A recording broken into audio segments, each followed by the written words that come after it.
Hello students, welcome to বিএসসিআই। সকলকে শুভ সন্ধ্যা।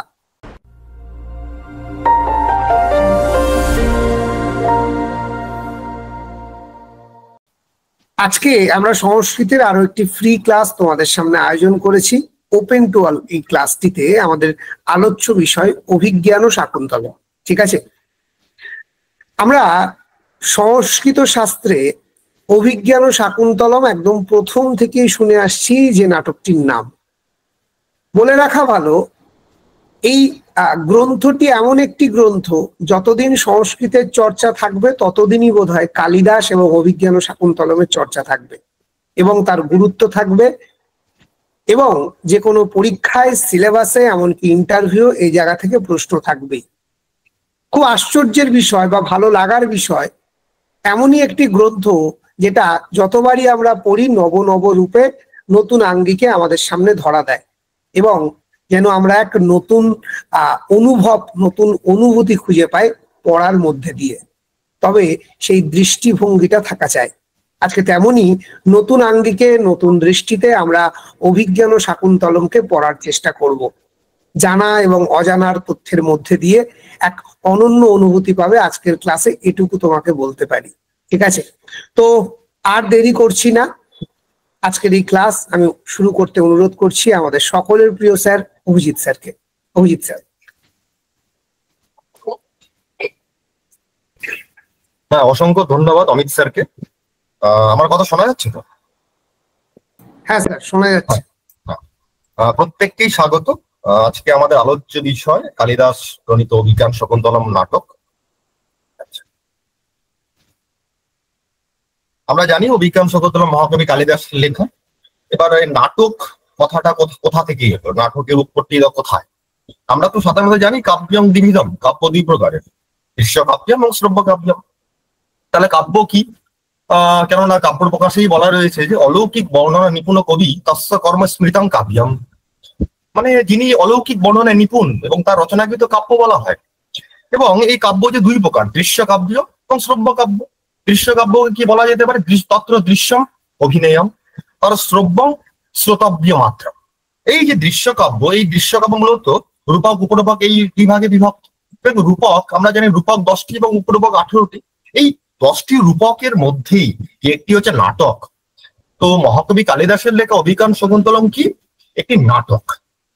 হ্যাঁ, আচ্ছা। এছাড়া শ্রব্য কাব্য নানা ভাগেই বিভক্ত, তোমরা প্রত্যেকেই জানো। পদ্য কাব্য, গদ্য কাব্য, এছাড়া চম্পু কাব্য বলে একটি আমরা ভেদ পাই।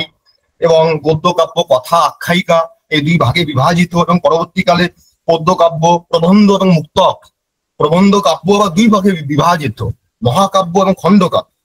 তো এইভাবে কাব্যের ভেদ কিন্তু আলংকারিকেরা দেখিয়েছেন। আচ্ছা, এবার এখানটাতে বলা রয়েছে যে নির্জনে তু বনে যস্মাৎ শকুন্তই পরিবারিতা শকুন্তলেতি নামাস্যা কৃতন চাপি তত ময়া। মহাভারত আদি পর্বে রয়েছে। মানে শকুন্তলার জন্ম বৃত্তান্তের কথা এখানে বলা রয়েছে। বলা রয়েছে কি, মানে শকুন্তলার জন্মদাত্রী যে মা ছিলেন মেনকা, তো জন্মের পরেই শকুন্তলাকে কিন্তু নির্জন বনে পরিত্যাগ করে তিনি কিন্তু চলে যান। এবং সেই নির্জন বনে পাখিরাই শকুন্তলার কিন্তু রক্ষণাবেক্ষণ করতেন। তো ইতিমধ্যে দেখা যায় সেই জায়গাতে মহর্ষি কর্ণ মালিনী নদীতে উনি আচমন করতে যাওয়ার সময় তিনি কিন্তু শকুন্তলাকে ওই অবস্থায় কিন্তু তিনি দেখতে পান। এবং পরবর্তীকালে তিনি সেই পাখিদের অনুরোধে বিশ্বামিত্রের ঔরস এবং মেনকার গর্ভ থেকে যে জাত যে কন্যা যে শকুন্তলা, তাকে কিন্তু তিনি কিন্তু পাখিদের অনুরোধে কিন্তু তিনি কিন্তু সেই আশ্রমে কিন্তু তার আশ্রমে কিন্তু নিয়ে আসেন এবং কন্যা রূপে কিন্তু তাকে কিন্তু পালন করেন। তো আমরা কিন্তু অভিজ্ঞান শাকুন্তলম নাটকে কিন্তু শকুন্তলার জন্ম বৃত্তান্ত কিন্তু আমরা কিন্তু পাই না, আমরা সেটা কিন্তু পাচ্ছি মহাভারতের আদি পর্বে। এইবার মহাভারতের আদি পর্বে কিছু কিছু চেঞ্জিং বিষয় রয়েছে। যেমন মহাভারতে রয়েছে অমাত্য এবং পুরোহিত সহ দুষ্যন্ত কর্ণমুনির আশ্রমে প্রবেশ করছেন। কিন্তু অভিজ্ঞান শাকুন্তলম ঠিক অন্যরকম। এখানটাতে রাজা এবং সারথী রথে চড়ে ওই মৃগ হত্যার মানে মৃগের পিছনে অনুধাবন করতে করতে কিন্তু আশ্রমের নিকট তারা চলে আসেন। হ্যাঁ, এবং তপবনে কিন্তু প্রবেশ করেন। তো মহাভারতের সাথে অভিজ্ঞান শাকুন্তলমের কিন্তু সাদৃশ্য বৈসাদৃশ্য রয়েছে। কেননা মহাভারত এবং পদ্মপুরাণ আমরা কিন্তু এই দুটো সোর্স পাই অভিজ্ঞান শাকুন্তলম নাটকে। কেননা পুরাণকে অবলম্বন করেই তো কবিরা কাব্য নাটক আদি রচনা করেন সাধারণত। কেননা রাষ্ট্রীয়তার কাব্য মীমাংসায় বলেছেন, পরিক্রিয়া পুরাকল্প ইতিহাসস্য গতিরিধা স্যার একা নায়কা পূর্বা দ্বিতীয়া বহু নায়কা। তো পুরাণ ইতিহাস, রামায়ণ মহৎ পুরাণ অবলম্বন করে আধুনিক যুগেও কবিরা কাব্য নাটক আদি লিখেছেন। ঠিক সেরকম ভাবেই মহাকবি কালিদাসও মহাভারতের আদি পর্বকে অবলম্বন করে তিনি কিন্তু অভিজ্ঞান শকুন্তলম নাটক কিন্তু তিনি রচনা করেছেন। ঠিক আছে, এবার অভিজ্ঞান শকুন্তলম শব্দের উৎপত্তি এবং সমাজটা কি হতে পারে। অভিজ্ঞায়তে অনেন ইতি অভি উপসর্গ জ্ঞা এবং লুট এবং করণে অভিজ্ঞানম শব্দটা পাচ্ছি। শকুন্তই লাতা ইতি শকুন্তলা ঘয় অর্থে শকুন্তলা শব্দটি কিন্তু নিষ্পন্ন হচ্ছে কিন্তু। এবং এখানটাতে সমাস কি হচ্ছে, অভিজ্ঞানেন স্মৃতা, অভিজ্ঞান স্মৃতা তৃতীয়া তৎপুরুষ সমাস। অভিজ্ঞান স্মৃতা শকুন্তলা, অভিজ্ঞান শকুন্তলা উত্তর পদলোপী কর্মধারায় সমাস। শাক পার্থিবাদিবৎ, শাক পার্থিবাদিনাং সিদ্ধায় উত্তর পদ লোপস্য উপসংখ্যানাম, এই সূত্র অনুসারে কিন্তু সমাস কর্মধারায় সমাস কিন্তু হচ্ছে। আর একভাবে করা যেতে পারে, খুব সহজ, সেটা হয় যে অভিজ্ঞানেন জ্ঞাতা শকুন্তলা ইতি অভিজ্ঞান শকুন্তলম, মধ্য পদলোপী কর্মধারায় সমাস। এইভাবেও কিন্তু অভিজ্ঞান শকুন্তলম পদের আমরা কিন্তু সমাসটার বের করতে পারবো। ওকে, আচ্ছা, এবার কালিদাস, আমরা তো জানি যে কালিদাস নাটক লিখেছেন অভিজ্ঞান শকুন্তলম, বিক্রমোর্বশী এবং মালবিকাগ্নিমিত্রম। তিনি কাব্য গ্রন্থও রচনা করেছিলেন, রঘুবংশম, কুমার সম্ভবম, এবং গীতিকাব্য তিনি লিখেছেন মেঘদূতম, ঋতু সংহারম। প্রত্যেকেরই জানা, এমন নয় যে কারো অজানা, প্রত্যেকেই জানো তোমরা। আচ্ছা, এবার একটু কালিদাস সম্পর্কে একটু জাস্ট তার সময়কালটা একটু আলোচনা করে দেওয়া যাক, কেননা কালিদাসের সময়কাল নিয়ে খুব পণ্ডিতদের মধ্যে মত বিরোধ রয়েছে, মানে মতের মিল নেই। কেউ বলছেন প্রথম শতক, কেউ বলছেন ষষ্ঠ শতক। তো খ্রিস্টপূর্ব প্রথম শতক থেকে যদি শুরু করা যায় তো খ্রিস্টাব্দ ষষ্ঠ শতক পর্যন্ত, এই যে দীর্ঘ 700 বছর, এই 700 বছরের কোনো একটি সময় টাইম পিরিয়ডকে আমরা কিন্তু কালিদাসের সময়কাল বলতে পারি। যেমন ম্যাক্স মুলার বা মহামহোপাধ্যায়, হরপ্রসাদ শাস্ত্রী, এই সমস্ত পণ্ডিত বিদ্বানরা মনে করেন যে খ্রিস্টীয় ষষ্ঠ শতকই হচ্ছে কালিদাসের আবির্ভাব কাল। এবং এই কালিদাস কিন্তু শুধুমাত্র নাট্যকার, কাব্যকার বা গীতিকাব্যকার শুধুমাত্র ছিলেন না, কালিদাস কিন্তু তিনি কিন্তু বেদেরও তিনি জ্ঞাতা ছিলেন। কেননা অভিজ্ঞান শকুন্তলম নাটকের চতুর্থ অঙ্কের, যদি তোমাদের কাছে বই থাকে, চতুর্থ অঙ্কের মোটামুটি 7-8 নম্বর শ্লোকেই তিনি কিন্তু বেদের বৈদিক ছন্দে তিনি কিন্তু একটি শ্লোক তিনি কিন্তু রচনা করেছেন। এবং সেই জায়গা থেকে কিন্তু আমরা তার কালিদাসের যে বেদের প্রতি যে একটি মানে জ্ঞান ছিল, বেদের প্রতি তার শ্রদ্ধা ছিল, বা বেদের জ্ঞানের যে পরিচায়ক ছিলেন কালিদাস, সেই জায়গাটা কিন্তু আমরা পাই কিন্তু চতুর্থ অঙ্কের 8 নম্বর শ্লোক। আচ্ছা, তিনি শুধুমাত্র বেদেরই জ্ঞাতা ছিলেন না, দর্শন শাস্ত্রেরও তিনি ভালো জানতেন। এরকম তুমি যদি দেখো যে কুমার সম্ভবম মহাকাব্যে পঞ্চম স্বর্গে তপস্যারতা যে পার্বতীর দেহে যখন প্রথম বৃষ্টি পতনের যে অপূর্ব বর্ণনা তিনি যে দিচ্ছেন, যোগ শাস্ত্রের তত্ত্ব তিনি দিচ্ছেন। তো কুমার সম্ভবম নাটকের পঞ্চম স্বর্গে ওই জায়গাটিতে কিন্তু যোগ শাস্ত্রের বা যোগ দর্শনের তত্ত্ব কিন্তু আমরা খুঁজে পাই। এছাড়া তার রঘুবংশম মহাকাব্যে কিন্তু আমরা কিন্তু রাজ্য শাসন বিষয়ক কিন্তু অনেক কিছু সিদ্ধান্ত পাই, যেটি আমাদেরকে অর্থশাস্ত্রের যে জ্ঞান না থাকলে বা মতলব আমি বলতে ধর্মশাস্ত্রের যদি কারো জ্ঞান না থাকে, কেননা অর্থশাস্ত্র তো ধর্মশাস্ত্রের গ্রন্থ, তো ধর্মশাস্ত্রের প্রতি কিন্তু তার গহন অধ্যয়ন ছিল। শুধুমাত্র যোগ দর্শন নয়, বেদান্ত বলা যায়, মীমাংসা, ন্যায়, ব্যাকরণ, অভিধান, কোষ, কাব্য ইত্যাদির উপরে তার কিন্তু প্রচন্ড পাণ্ডিত্য ছিল। ঠিক আছে, আচ্ছা, কাব্যের প্রকার আমরা জানি নাটক সাধারণত 5 থেকে 10 অঙ্করই হতে পারে, তাই না? 5 থেকে নাটকের অঙ্ক সংখ্যা হবে 5 থেকে 10। বলা রয়েছে কি নাটকস্য বিষয়বস্তু প্রসিদ্ধং পঞ্চসন্ধি যুক্তং ভবিষ্যতি। নাটকের যে বিষয়বস্তু হবে সেটি কিন্তু 5টি সন্ধি থাকবে সেখানটাতে, মুখ, প্রতিমুখ, গর্ভ, অবমর্ষ, উপসংহতি বা নির্বাণ সন্ধি। শৃঙ্গার বীর রসায় একহ অঙ্গিরস মুখ্য রস। শৃঙ্গার এবং বীর রস, এই দুটি রসের মধ্যে একটি রস মুখ্য রস বা অঙ্গি রস রূপে থাকতে পারে। অন্যে রসহ গৌণ রসরূপেণ স্থাস্যন্তি, এবং অন্য যে রসগুলি রয়েছে শৃঙ্গার এবং বীর বাদ দিয়ে, যেমন অভিজ্ঞান শকুন্তলম নাটকে শৃঙ্গার রস রয়েছে, তো শৃঙ্গার ব্যতিরিক্ত আরো যত রস রয়েছে সেগুলো গৌণ রস রূপে থাকতেই পারে, কোনো সমস্যা নেই। নায়ক প্রখ্যাত বংশজাত রাজর্ষি ধীরদাত্ত গুণ সম্পন্ন প্রতাপশালী বা ভবিষ্যতি। এই নাটকের যে নায়ক হবেন তিনি কি হবেন? প্রখ্যাত বংশজাত রাজর্ষি হবেন, তিনি ধীরদাত্ত গুণ সম্পন্ন হবেন। ধীরদাত্ত গুণ, নায়ক 4 প্রকার: ধীর ললিত, ধীর প্রশান্ত, ধীরদাত্ত, ধীরোদ্ধত। তো নাটকের নায়ক সবসময় কি হবে? ধীরদাত্ত গুণ সম্পন্ন হবে, হ্যাঁ, প্রতাপশালী হবেন। নির্বহন সন্ধৌ অদ্ভুত রসস্য প্রয়োগ ভবিষ্যতি। এই যে নির্বহন সন্ধিতে সবসময়, কেননা প্রত্যেকটি সন্ধিতে রসের প্রয়োগ হয়। আমি যদি দশরূপক ক্লাস নিয়ে থাকি কোনো ছাত্রছাত্রীদের, তো আমি বলেছিলাম দশরূপক বা সাহিত্য দর্পণ সম্ভবত আমার মনে পড়ছে। তো নির্বহন যে সন্ধি হবে যে জায়গাতে হচ্ছে অভিজ্ঞান শকুন্তলম নাটকে, সেই জায়গাতে অদ্ভুত রসের প্রয়োগ হবে, হ্যাঁ, এটা কম্পালসারি। তো নাটকের কি কি, নাটক হতে গেলে কি কি হওয়া দরকার, নাটক হতে গেলে কি কি হওয়া দরকার নয়, এই বিষয়গুলো কিন্তু সাহিত্য দর্পণকার বিশ্বনাথ কবিরাজ কিন্তু খুব সুস্পষ্ট রূপে কিন্তু তার গ্রন্থে কিন্তু মানে প্রস্ফুটিত করে তুলেছেন। তোমরা দেখতেই পারো, কোনো সমস্যা নেই। ওখানে 10টি রূপক এবং 18 উপরূপক। এই যে আমরা যে তোমাকে যদি বা কাউকে যদি কোনো বই দেওয়া হলো যে এটা নাটক না, এটা তো রূপক, নাটক তো। এবার নাটকের মধ্যে কোন শ্রেণীর নাটক? এটা কি প্রকরণ শ্রেণীর নাটক? এটা কি ভান শ্রেণীর নাটক? এটা কি ব্যয়ক শ্রেণীর নাটক? তো তখন অধ্যয়ন করে পড়াশোনা করে খুঁজে বের করতে হয় যে হ্যাঁ এই নাটকটি এই শ্রেণীর নাটক। যে আধুনিক যুগের সংস্কৃত সাহিত্যের যে কবিরা কাব্য গ্রন্থাদি লিখছেন, নাটকাদি লিখছেন, তারা কিন্তু প্রত্যেকেই প্রাচীনকে অবলম্বন করে কিন্তু রচনা করছেন। রামায়ণ, মহাভারত, পুরাণ এবং কাব্য এবং আলংকারিকদের অবশ্যই প্রভাব রয়েছে, কেননা প্রাচীনকে বাদ দিলে কোনো কিছু করা যাবে না। প্রাচীনকে অবশ্যই আঁকড়ে ধরে রাখতে হবে, তাহলে তার মেলবন্ধন ঘটানো অসম্ভব। কারণ রামায়ণ মহাভারত হচ্ছে মহাকাব্য পদবাচ্য, আদি মহাকাব্য বলা। হ্যাঁ, আচ্ছা, এবার এই যে আমরা অভিজ্ঞান শকুন্তলম নাটকে আমরা কিন্তু 7টি অঙ্ক পাই, হ্যাঁ, সপ্তাঙ্কাসন। এবারে আমি যদি প্রত্যেকটি অঙ্কের শর্টে একজন ছাত্রছাত্রীর তো কোনো ইন্টারভিউয়ে বা যে কোনো জায়গাতে অ্যাটলিস্ট মাথায় রাখা প্রয়োজন যে কোন অঙ্কে কি ঘটনা ঘটছে, জাস্ট 1-2 লাইন করে, বেশি বড় সড়ো হয়। এবং কি করে কাব্য পড়তে হবে সেই জিনিসটাকে আজকে আমি দেখাচ্ছি প্রত্যেক। যেমন প্রথম অঙ্ক আশ্রম প্রবেশ। আশ্রমে কে প্রবেশ করেছেন? দুষ্যন্ত। হ্যাঁ, সেই মৃগের পিছনে পশ্চাৎ অনুধাবন করতে করতে তিনি কিন্তু আশ্রমের নিকট চলে এলেন। তার জন্য আমি কিন্তু আশ্রম প্রবেশ বলতে পারি প্রথম অঙ্কের নাম। মানে দুষ্যন্ত ছোট একটি মৃগের শিকারের জন্য আশ্রমে প্রবেশ করছেন, তাহলে আশ্রম প্রবেশ নাম হতে পারে প্রথম অঙ্কে। দ্বিতীয় অঙ্কের নাম কি? আশ্রম নিবেশ। আশ্রম নিবেশ মানে শকুন্তলার প্রতিকূল ভাগ্যের জন্য, হ্যাঁ, মহর্ষি কর্ণ কোথায় গিয়েছিলেন? সোমতীর্থে গিয়েছিলেন।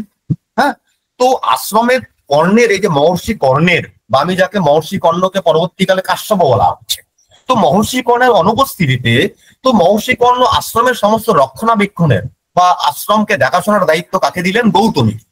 গৌতমী কে ছিল? আশ্রমের তপস্বী ছিল। হ্যাঁ, আর শকুন্তলার মাতৃসমা ছিল, কর্ণের বোন সমতুল্য ছিল, নিজের বোন নয়, বোন সমতুল্য বলা যেতে পারে। তো মাতা গৌতমীকে এবং শকুন্তলাকে দায়িত্ব দেওয়া হয়েছিল যে আশ্রম রক্ষণাবেক্ষণ করার, দেখাশোনার। কেননা সেই সময় তদানীন্তন সময়ে যারা রাক্ষস তারা কিন্তু আশ্রমে ঢুকে যজ্ঞীয় সমস্ত জিনিস তছনছ করে দিত, তো ধ্বংস করে দিতে পারে। এই কারণে যে সাঙ্গরাব এবং শারদ্দর, কর্ণের 2 শিষ্য ছিলেন, সাঙ্গরাব এবং শারদ্দর। তো এই 2জন শিষ্যকে এই প্রার্থনা করছেন, এই 2জন শিষ্য রাজাকে প্রার্থনা করছেন যে আপনি এই আশ্রমের মধ্যেই থাকুন, আশ্রমে আপনি থেকে যান, আপনি যাবেন না, আপনার যাবার দরকার নেই, আপনি আশ্রমেই নিবেশ করুন। তো আমি দ্বিতীয় অঙ্ক আশ্রম নিবেশ বলতে পারি। আচ্ছা, তৃতীয় অঙ্ক কি বলা হচ্ছে? মিলন অঙ্ক। শকুন্তলা এবং দুষ্যন্তের গান্ধর্ব মতে বিবাহ বা মিলন, এই জায়গাটা আমি তৃতীয় অঙ্কে বলতে পারি। এবং চতুর্থ অঙ্ক কি? বিদায় অঙ্ক। শকুন্তলার মানে বিবাহের পরবর্তীতে শকুন্তলার বিদায়, সেই বিষয়গুলি এবং মহর্ষি কর্ণ এসে সেই বিদায় ব্যাপারগুলো সমস্ত চতুর্থ অঙ্কে। পঞ্চমাঙ্ক কি? প্রত্যাখ্যান করা হচ্ছে। এই যে বিদায়ের পর এই সাঙ্গরাব, শারদ্দর এবং গৌতমী প্রত্যেকেই, এই 3 জন, সাঙ্গরাব, শারদ্দর এবং গৌতমী, এই 3 জন কিন্তু হস্তিনাপুরে যান এবং রাজাকে গিয়ে বলেন যে মহর্ষি কর্ণ তো শকুন্তলাকে তো এবার বিদায় দিয়েছেন, তো শকুন্তলা তো আপনার স্ত্রী, তো শকুন্তলাকে আপনি হস্তিনাপুরে রাখুন। কিন্তু রাজা দুষ্যন্ত শকুন্তলাকে কিন্তু সেই সময় প্রত্যাখ্যান করেন। এবং ষষ্ঠ অঙ্কের নাম কি? অনুতাপ। এইবার প্রত্যাখ্যানের পরে রাজা অনুতপ্ত হচ্ছেন যখন অঙ্গুরীয় খুঁজে পাচ্ছেন ধীবরের কাছ থেকে, সমস্ত বৃত্তান্ত যখন তার মনে পড়ে গেল, যখন তার স্মৃতিতে এলো, তো তখন রাজা কি অনুতপ্ত হচ্ছেন, লজ্জিত হচ্ছেন। হ্যাঁ, তো এই বিষয়টার নাম বলা যেতে পারে অনুতাপম। এবং সপ্তমাঙ্গ কি পুনর্মিলন, পুনর্মিলন হচ্ছে ভগবান মারিচ ঋষির আশ্রমে শকুন্তলা এবং তার পুত্র সর্বদমনের সাথে দুষ্যন্তের মিলন হচ্ছে। তো এই বিষয়টাকে মাথায় রাখতে হবে যে প্রথম অঙ্কর নাম আশ্রম প্রবেশ, দ্বিতীয় অঙ্ক আশ্রম নিবেশ, তৃতীয় অঙ্ক মিলন অঙ্ক, চতুর্থাঙ্ক বিদায় অঙ্ক, পঞ্চমাঙ্ক প্রত্যাখ্যান, ষষ্ঠাঙ্ক অনুতাপ এবং সপ্তমাঙ্ক কি পুনর্মিলন। পুনর্মিলন হচ্ছে তো 7টা অঙ্ক। এবং নাটক 5 থেকে 10-এর মধ্যে হতে পারে। তো কালিদাস নাট্যশাস্ত্রের রীতি অনুসারে তিনি কিন্তু 7 অঙ্কের নাটক করেছেন, কিন্তু 10-এর বেশি কিন্তু তিনি নাটক করেন। হ্যাঁ, এবং আধুনিক যুগেও নাটক কিন্তু 10 অঙ্কেরই হয়, 5 থেকে 10-এর মধ্যে। আধুনিক সংস্কৃতি সাহিত্যে দাঁড়িয়ে, মডার্ন যুগে দাঁড়িয়েও যে সমস্ত কবিরা কাব্য নাটকাদি লিখছেন, নাটকের অঙ্ক সংখ্যা হবে 5 থেকে 10, 10-এর বেশি আমি এখন অব্দি দেখিনি। এবার রস, এই অভিজ্ঞান শকুন্তলম নাটকের রস কি? রস হচ্ছে শৃঙ্গার রস। শৃঙ্গারের 2টি ভেদ, সম্ভোগ শৃঙ্গার বা বিপ্রলম্ব শৃঙ্গার বা বিয়োগ বলা হয়। তো এই 2টি কিন্তু এই নাটকে রয়েছে।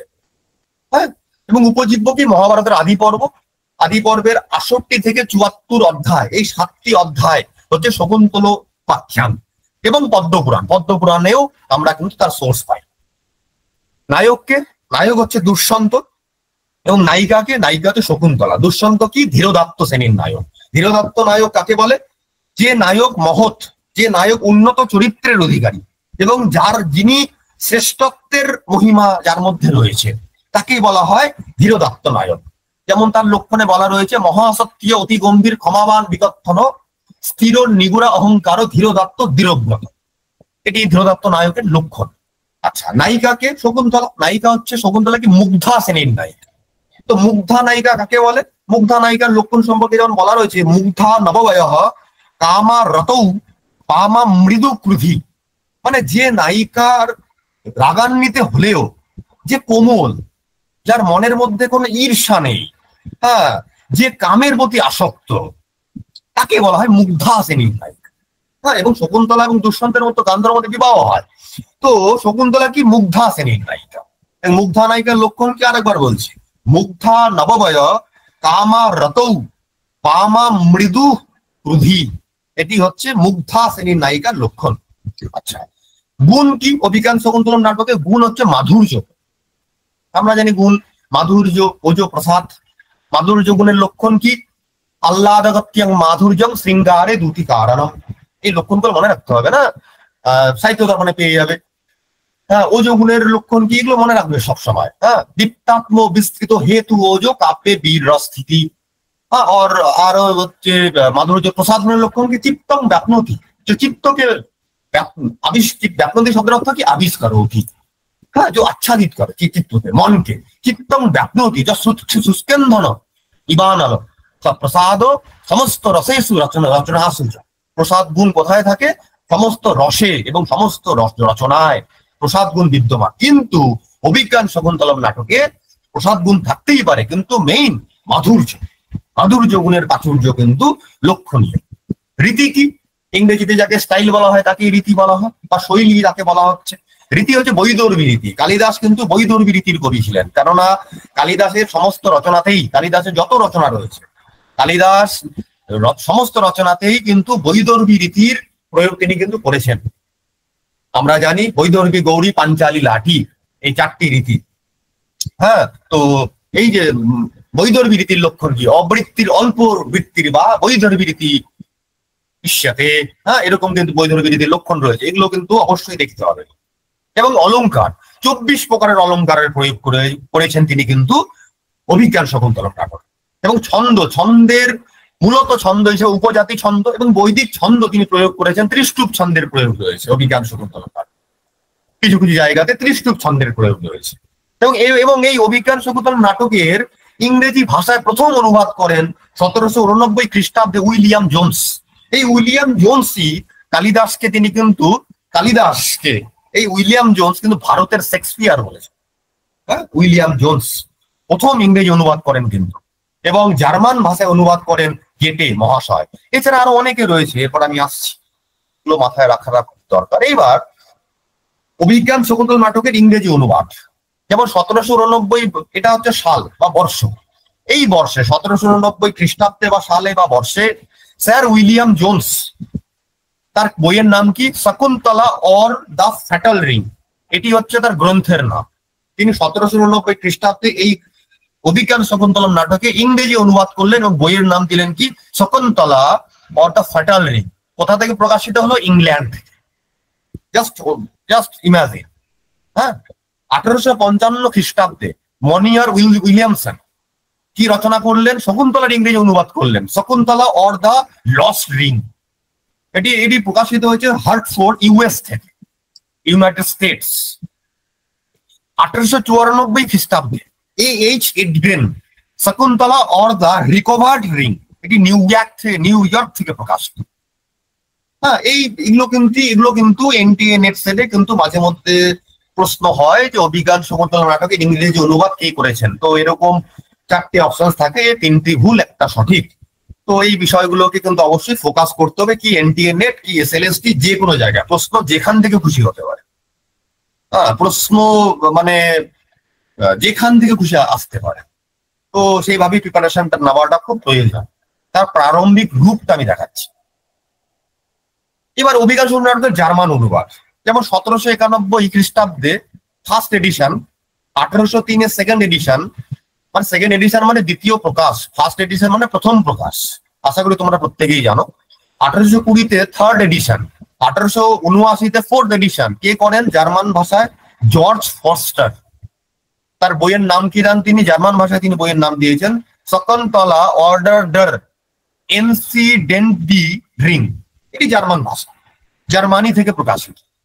হ্যাঁ, 4টে এডিশন। এবং পরবর্তীতে 1854-তে হোপেল মহোদয় তিনি জার্মান ভাষায় বইয়ের নাম কি দিলেন? অভিজ্ঞান শকুন্তলমের Shakuntala a free rendering into German, এটিও জার্মানি থেকে প্রকাশিত। তো এরকম প্রশ্ন হতে পারে যে অভিজ্ঞান নাটকের জার্মান অনুবাদ কে করেছেন? দেখা গেল হোপেল রয়েছে, বা আরো 3টি অপশন, এইচ এডগ্রেন, উইলিয়ামসন বা মনিয়ার উইলিয়ামসন। এরকম প্রশ্ন কিন্তু হয় বা আসে, তোমরা প্রত্যেকেই জানো। আচ্ছা, এইবার অভিজ্ঞান শকুন্তলম ব্যতিরিক্ত কালিদাসের যে আর গ্রন্থ রয়েছে, আমি সেটাও একটু চেষ্টা করেছি সকলের যাতে উপকার করতে পারি।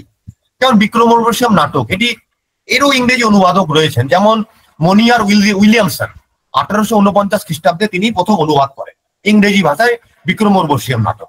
এইচ উইলসন 1871-এ জার্মান ভাষায় বিক্রমোর্বশীয়ম নাটকের প্রথম অনুবাদ করেন কেজিএ হপার 1837। তার পরবর্তীকালে বি হোজেল 1838 এবং পরবর্তীকালে এফ বোলেনসন 1846। এই ইংরেজি অনুবাদ এবং জার্মান অনুবাদ করেছেন বিক্রমোর্বশীয়ম নাটকে এনারা। এবং মালবিকাগ্নি মিত্রম নাটকের ইংরেজি অনুবাদ কে করেছিলেন? এইচ উইলসন 1871, CH টুয়াইনবে 1875 এবং জার্মান অনুবাদক কে? মালবিকাগ্নি মিত্রের অ্যালবার্ট ওয়েবার 1856।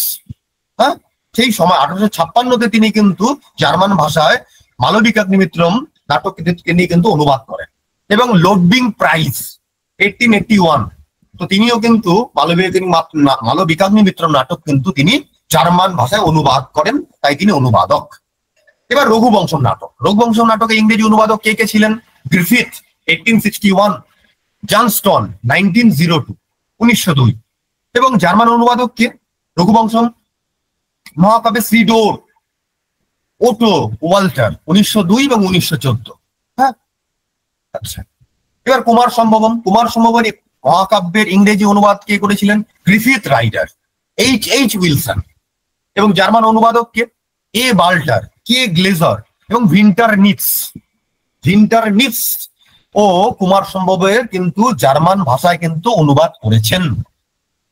আচ্ছা, ঋতু সংহারম গীতিকাব্য, sir William Jones 1792, H Wilson 1966 এবং জার্মান অনুবাদক কে? P Bohlen, Otto Friser, Hermann Kingberg. এরা প্রত্যেকে সময়কাল রয়েছে 1840, 1910 এবং 1924-এ। তারা কিন্তু জার্মান ভাষায় কিন্তু ঋতু সংহারের কিন্তু অনুবাদ করেন। এবং মেঘদূতমের ইংরেজি অনুবাদক কে? উইলসন 1813 থেকে 1961। অর্থার ডাব্লিউ রাইডার 1912 তিনি কিন্তু ইংরেজি অনুবাদ করেন। এবং ম্যাক্স মুলার 1847, ম্যাক্স মুলার কিন্তু মেঘদূতের কিন্তু জার্মান ভাষায় কিন্তু তিনি কিন্তু অনুবাদ করেছেন।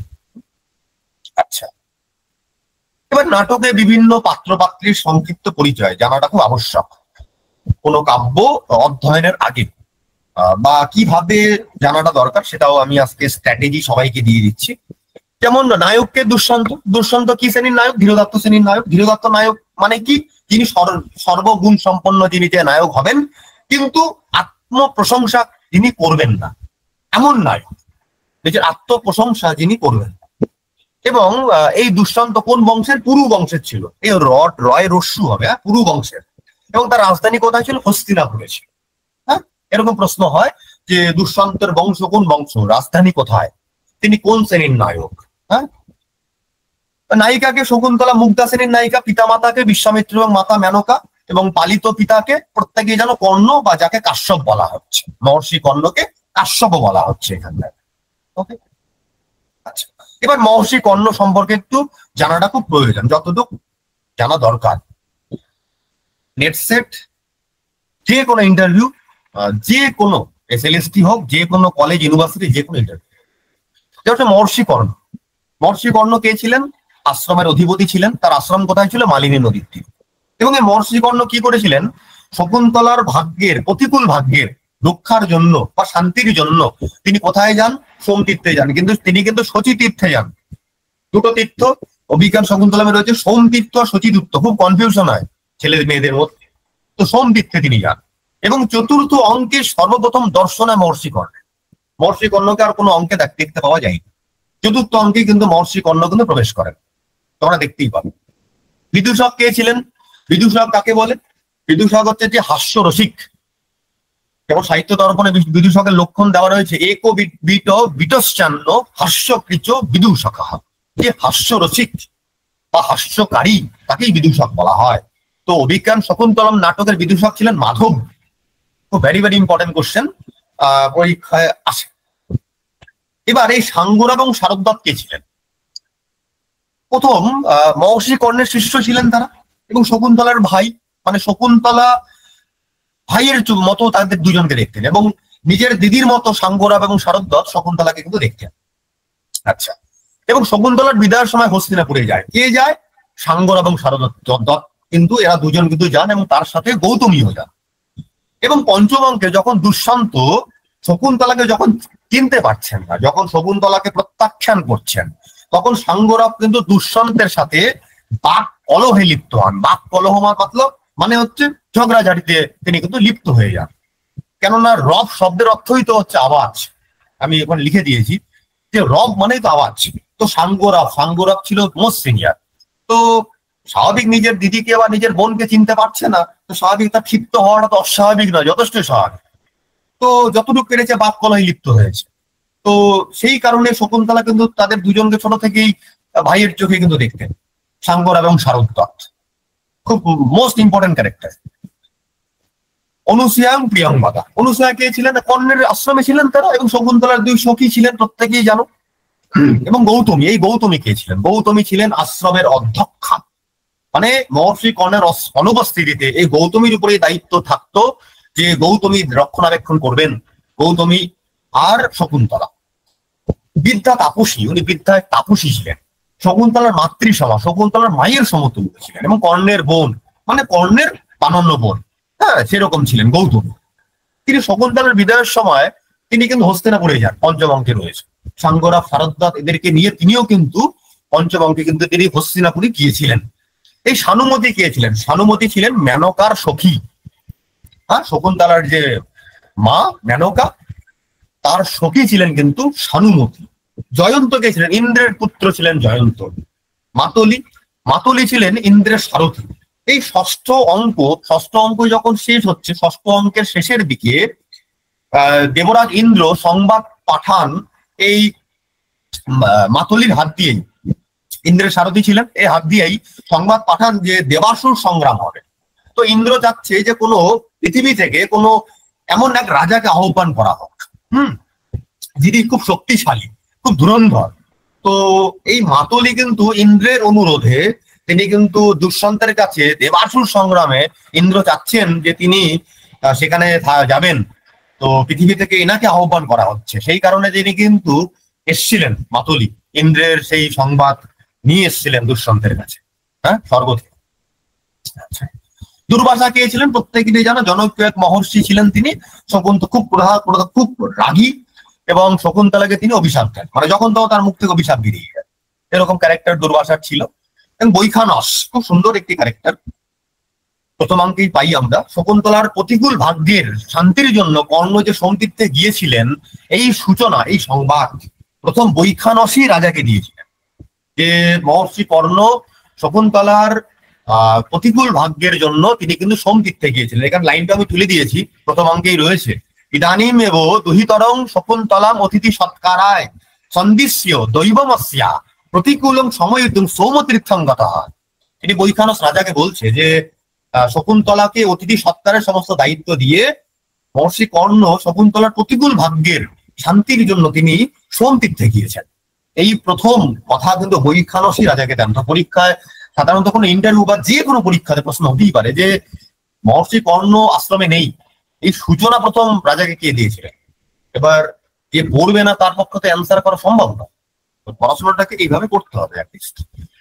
এবং তিনি নো ডাউট কর্ণের শিষ্য ছিলেন, এবং আশ্রম মৃগয়ং ন হন্তব্য, এই যে এই বিষয়টা, যখন দুষ্যন্ত যখন আশ্রমে প্রবেশ করছেন, তো তখন আশ্রমের প্রবেশ করার সাথে সাথে যখন ওই মৃগর পিছনে অনুধাবন করে করে সে বান দিয়ে মারতে উদ্যত হচ্ছেন, তখনই বৈখানসী প্রথম বলেন আশ্রম মৃগয়ং ন হন্তব্য মহারাজ, হ্যাঁ, কোথায় আপনার এত কঠোর বান আর তার কোমল শরীর, হ্যাঁ, এরকম কথা প্রথম কিন্তু বৈখানসী রাজাকে বলেন। আর পরীক্ষাতে সাধারণত প্রশ্ন চায় সাধারণত বক্তা, এই একটা লাইন তুলে দিবে, আশ্রম মৃগয়ং ন হন্তব্য কাস্য উক্তি, রাজা বৈখানস অনুসূয়া না প্রিয়াঙ্গদা, এরকম চারটে অপশন দিয়ে দিই। বা রাজা বৈখানস সারথি, মানে রাজার দুষ্যন্তের যে রথের সারথি ছিল, সারথি না অনুসূয়া বা শকুন্তলা, তো এরকম প্রশ্ন কিন্তু হয়। আচ্ছা, মারিচ কে ছিলেন? মারিচ ঋষির আশ্রম ছিল স্বর্গে হেমকূট পর্বতে, এবং শকুন্তলার শেষ জীবন এই মারিচের আশ্রমেই কিন্তু শেষ হয়, এবং সর্বদমনের জন্ম এবং তার বাল্যকাল কিন্তু এই মারিচের আশ্রমেই। হ্যাঁ, মারিচ ঋষি। ভদ্রসেন দুষ্যন্তের সেনাপতি ছিলেন ভদ্রসেন, এবং সোমরাত ছিলেন দুষ্যন্তের পুরোহিত। হ্যাঁ, সোমরাত দুষ্যন্তের পুরোহিত। এবং পঞ্চম অঙ্কে যখন দুষ্যন্ত যখন শকুন্তলাকে পরিত্যাগ করছেন, যখন চিনতে পারছেন না, যখন পরিত্যাগ করে দিচ্ছেন, তখন শকুন্তলা গর্ভবতী, তখন এই সোমরাত মানে দুষ্যন্তের পুরোহিত শকুন্তলাকে কিন্তু অনুরোধ করেছিলেন যে প্রসবকাল পর্যন্ত তিনি সোমরাতের মানে দুষ্যন্তের পুরোহিতের বাড়িতেই তিনি নিজ গৃহে তিনি থাকতেই পারেন, তার বাড়িতেই তিনি থাকতেই পারেন, রেস্ট করতে পারেন। তো দুষ্যন্তের পুরোহিত কিন্তু শকুন্তলাকে কিন্তু অনুরোধ করেছিলেন। হ্যাঁ, অদিতি মারিচের পত্নী ছিলেন অদিতি, এবং অদিতির অপর নাম হচ্ছে দাক্ষায়ণী। তো পরীক্ষা সাধারণত প্রশ্ন হয় যে দাক্ষায়ণী কার অপর নাম হতে পারে। হ্যাঁ, তো মারিচের পত্নীর নাম হচ্ছে অদিতি, তার অপর নামই ছিল কিন্তু দাক্ষায়ণী। ধীবর মীন পালক মীন শব্দের অর্থ কি? মাছ, মৎস্য। তো ষষ্ঠাঙ্গে শচীতীর্থে তিনি কিন্তু অঙ্গুরীয় পান, এই ধীবর মীন পালক। বসুমতী হচ্ছে রাজা দুষ্যন্তের প্রথম স্ত্রী ছিলেন, এবং হংসপতিকা ছিলেন রাজা দুষ্যন্তের দ্বিতীয় স্ত্রী, এবং হংসপতিকা কে ছিলেন? সঙ্গীতজ্ঞা ছিলেন। তো পরীক্ষা প্রশ্ন হতে পারে যে সঙ্গীতজ্ঞা দুষ্যন্তের রানী কে ছিল বা স্ত্রী কে ছিল? তাহলে তো হংসপতিকা খুব সঙ্গীতজ্ঞা ছিলেন, প্রত্যেকেই জানো হংসপতিকার গানটি। এবং গালব ছিলেন মারিচের শিষ্য।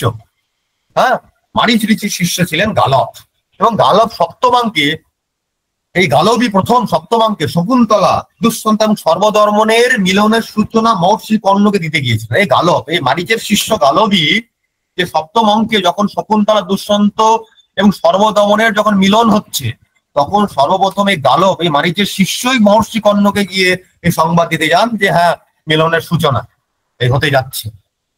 হ্যাঁ, তো গালবই যান কিন্তু মারিচের শিষ্য। সানুমতি মেনকার সখী ছিলেন, এবং এই সানুমতি পঞ্চম অঙ্কে গর্ভবতী পরিত্যক্তায় শকুন্তলাকে মেনকার আদেশ অনুসারে কিন্তু তিনি কিন্তু স্বর্গে নিয়ে যান। কে নিয়ে যান? সানুমতি শকুন্তলাকে। মেনকা আদেশ করেন পঞ্চমকে গর্ভবতী যখন দুঃসন্ত পরিত্যাগ করে দিচ্ছেন, তখন কিন্তু মেনকার অনুরোধে আদেশ অনুসারে এই সানুমতি কিন্তু গর্ভবতী শকুন্তলাকে স্বর্গে নিয়ে যায়।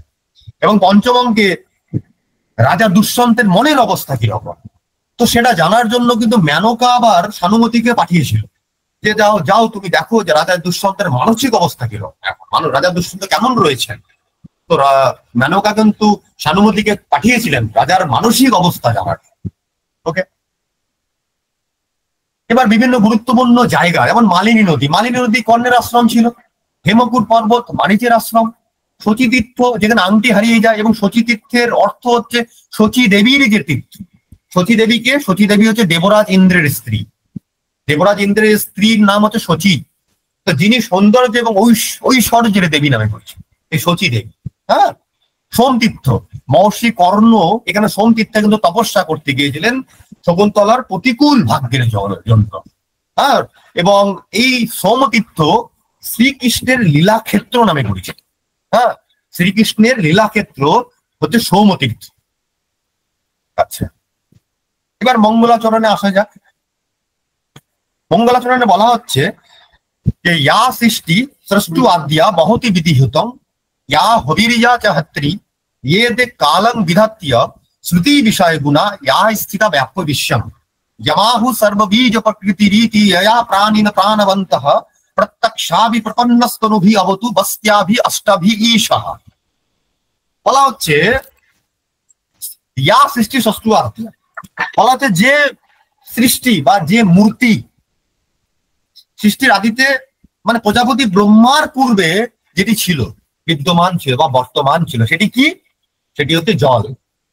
তাহলে প্রথম সৃষ্টি কি হলো? জল। এখানে অষ্টমূর্তি বা অষ্ট সৃষ্টির কথা বলা হয়েছে। প্রথম মূর্তি কি? জল। মানে যে সৃষ্টি প্রজাপতি ব্রহ্মার পূর্বে বর্তমান, সেটি হচ্ছে জল। তাহলে আদ্যা সৃষ্টি কি? জল। এটি মাথায় রাখবে। বহতি বিধিহুতং ইয়া হবির্যা চ হত্রি, যে মূর্তি বা যে সৃষ্টি কি করে? শাস্ত্র বিধান অনুসারে ঘৃতাদি বহন করে। মানে কি? অগ্নির কথা বলা হচ্ছে, অগ্নির কথা বলা হচ্ছে এখানে। ইয়ে দে কালং বিধাত্য, হ্যাঁ হ্যাঁ না ভুল বললাম, ইয়া হবির্যা চ হত্রি, সরি হত্রিটা মিস হয়ে গেছে। হত্রি মানে কি? যে মূর্তি হোম সম্পাদন করে। হোম সম্পাদন কে করেন? যজমান করেন। যজমানকে বলা হচ্ছে এখানে হত্রি, যজমান। তো তৃতীয় আদ্যা শক্তি কি বা আদ্যা মূর্তি বা আদ্যা সৃষ্টি কি? যজমান। তাহলে প্রথম হয়ে গেল জল। বহতি বিধিহুতং ইয়া হবির্যা, মানে যে মূর্তি শাস্ত্র অনুসারে ঘৃতাদি বহন করে, মানে অগ্নিতে আমরা ঘৃতাদি আমরা হচ্ছে দিয়ে থাকি। দ্বিতীয় আদ্য সৃষ্টি বা আদ্য মূর্তি হচ্ছে অগ্নি। হত্রি মানে কি? যে মূর্তি হোম সম্পাদন করেন। কে করেন হোম সম্পাদন? যজমান করেন, তাই তাকে বলা হচ্ছে হত্রি। চতুর্থ কি? ইয়ে দে কালং বিধাত্য, যে মূর্তিদ্বয় সময় বিধান করে কাল অনুসারে। চতুর্থ কি? সূর্য এবং চন্দ্র। হ্যাঁ, তাহলে 4 এবং 5 হয়ে গেল।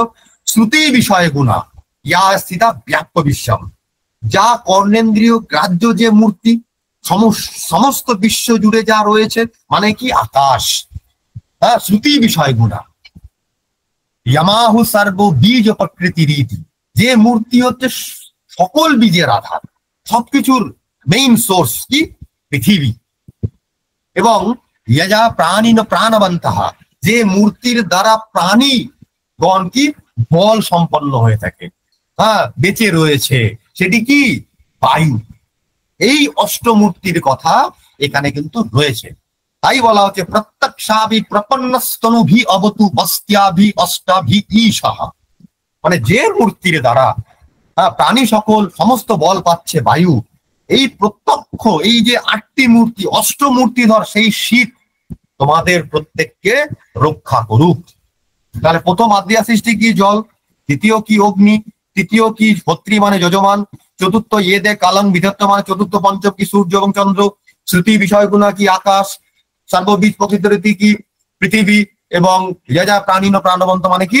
এখানে বলা হচ্ছে বায়ু। বায়ুকে বলা হচ্ছে। ক্লিয়ার? এক সেকেন্ড, আমার একটা নেটটা একটু কানেক্ট, একটু লাইনে থাকো।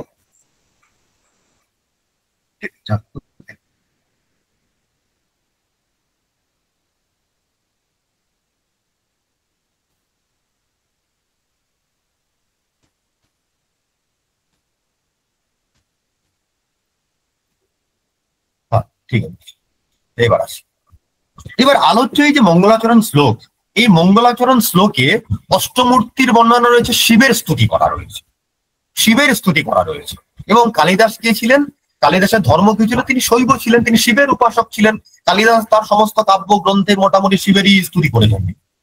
এবং এই যে মঙ্গলাচরণ শ্লোকে কি রয়েছে, জলের মাহাত্ম্যের কথা বলা রয়েছে। দেখো, ইয়া সৃষ্টি ষষ্ঠু আদ্যা, সৃষ্টির আদিতে কি ছিল, জল ছিল। তো এইখানে কি জলের মাহাত্ম্যের কথা বলা হয়েছে। এবং এখানে ছন্দ কি, শ্রদ্ধরা ছন্দ। এই মঙ্গলাচরণ শ্লোকে ছন্দ রয়েছে শ্রদ্ধরা ছন্দ। এবং অষ্টমূর্তিতে আদ্যা সৃষ্টি হচ্ছে জলময় সৃষ্টি, ইয়া সৃষ্টি ষষ্ঠু আদ্যা, জলময় সৃষ্টি একটু আগে বলেছি। এবং এখানে যে নান্দি, এবার নান্দি কি, নান্দি কাকে বলবো এটা জানাটা খুব আবশ্যক। এটি সাহিত্য দর্পণ থেকে আমি এনেছি। জন্নাট্য বস্তু নহ পূর্বং রঙ্গ বিঘ্নোপশান্তায়ে কুশীলবা প্রকুর্বন্তে পূর্ব রঙ্গং স উচ্যতে তথাপি অবশ্যং কর্তব্যা নান্দি বিঘ্নোপশান্তায়ে।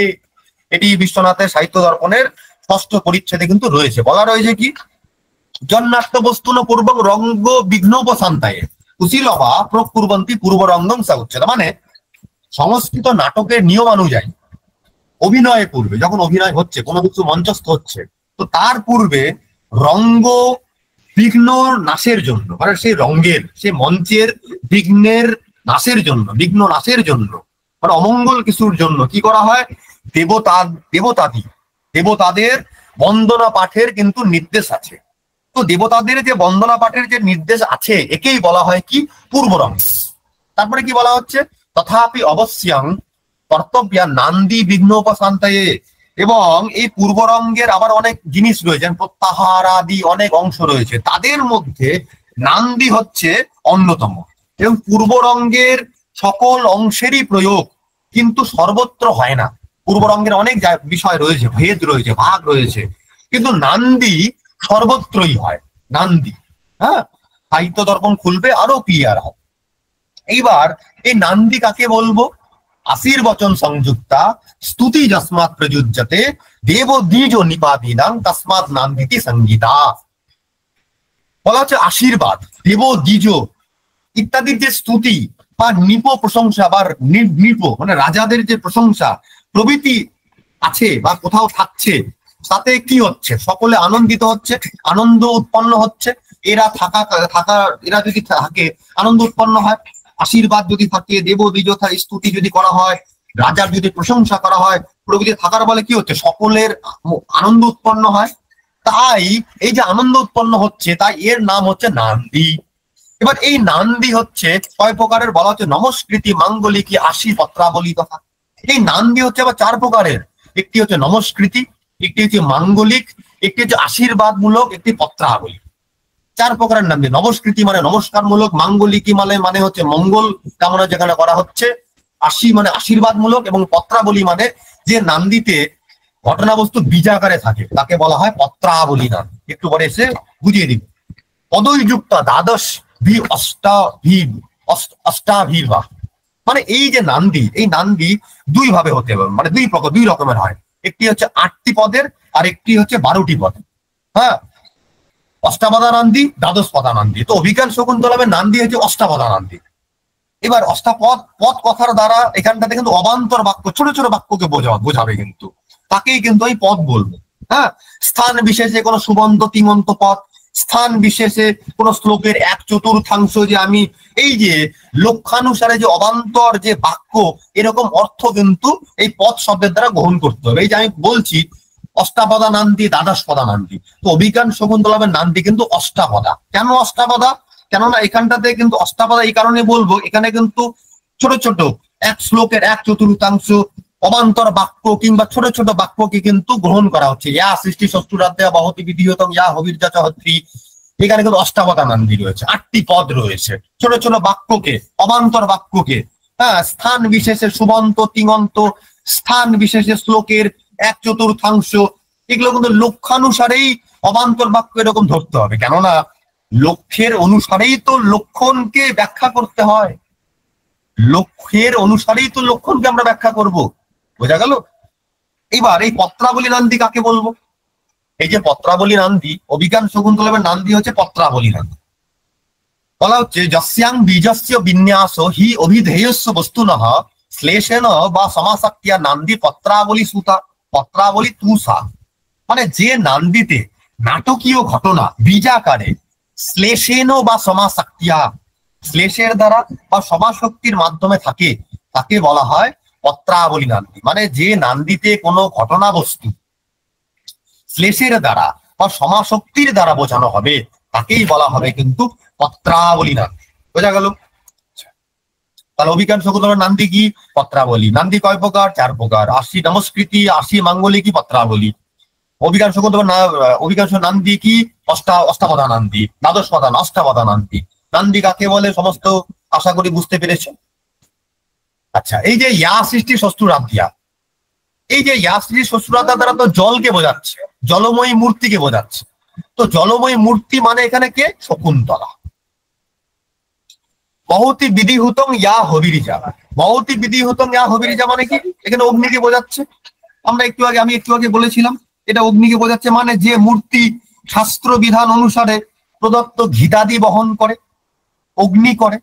তো এখানটাতে এই জায়গাতে শকুন্তলা যে গর্ভ ধারণ করেছে, তো সেই জিনিসটি কিন্তু এখানে বোঝাচ্ছে।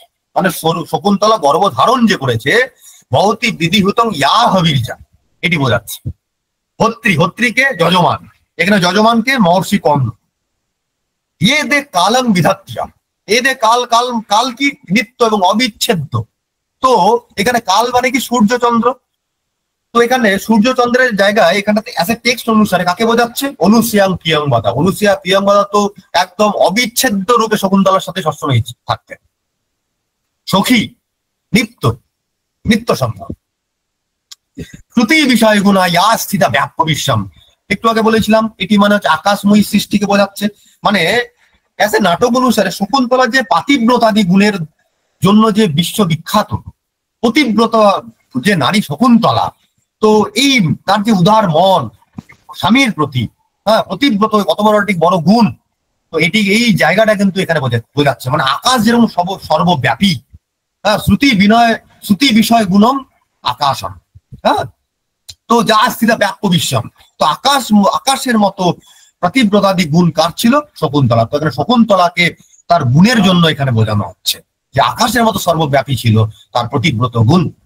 ইয়ামাহু সর্ববীজ প্রকৃতি রীতি, তো সমস্ত বীজের সমস্ত কিছুর মূল কে ছিল? পৃথিবী। তো এখানটাতে সর্বদমন এবং শকুন্তলার যে সূচনা হচ্ছে, মানে সর্বদা শকুন্তলা যে আছেন এবং তারা যে মারিচের আশ্রমে রয়েছেন, তো সারা পৃথিবী যে মানে খুব আনন্দিত। এবং জয়া প্রাণীন প্রাণবন্ত, এটি বায়ুকে বোঝাচ্ছে। এবং শকুন্তলা এবং সর্বদমন এবং বা ভরত পরবর্তীকালে হন, তারা যে নিজ রাজ্যে তারা ফিরে আসছেন।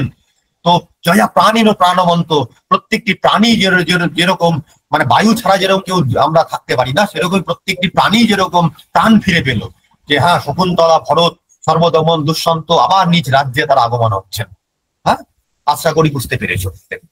তো এই মঙ্গলাচরণ শ্লোকে কিন্তু সমস্ত বিষয় কিন্তু বলে দেওয়া হলো। এই কারণে এখানে নান্দি কিন্তু পত্রাবলী নান্দি, যে নান্দিতে ঘটনাবস্তু বীজ আকারে থাকবে এবং শ্লেষের দ্বারা বা সমাশক্তির দ্বারা ঘটনাবস্তুকে বোঝানো হবে, তাকেই বলা হয় কিন্তু পত্রাবলী নান্দি।